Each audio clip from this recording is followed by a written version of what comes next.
ГСП онлайн. Городские новости сейчас.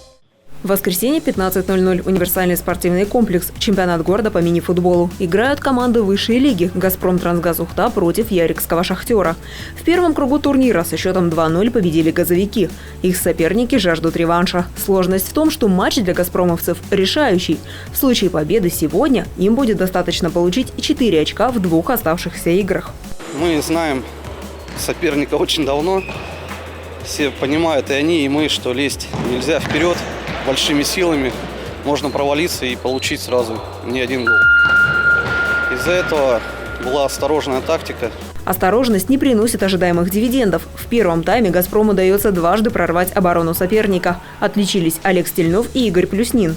«Шахтер» за чемпионский титул не борется, потеряны очки в принципиальных матчах. Поэтому проиграть сегодня не боится, идет до конца. Во втором тайме «Шахтер» меняет голкипера на 5-го полевого игрока. Владислав Жигадло записывает в свой актив дубль. Встреча оканчивается ничьей. Итоговый счет 2-2. Я бы не сказал, что у нас закончились силы к концу матча, концентрация. Вроде бы все хорошо, все получалось. И нас устраивает 1 очко.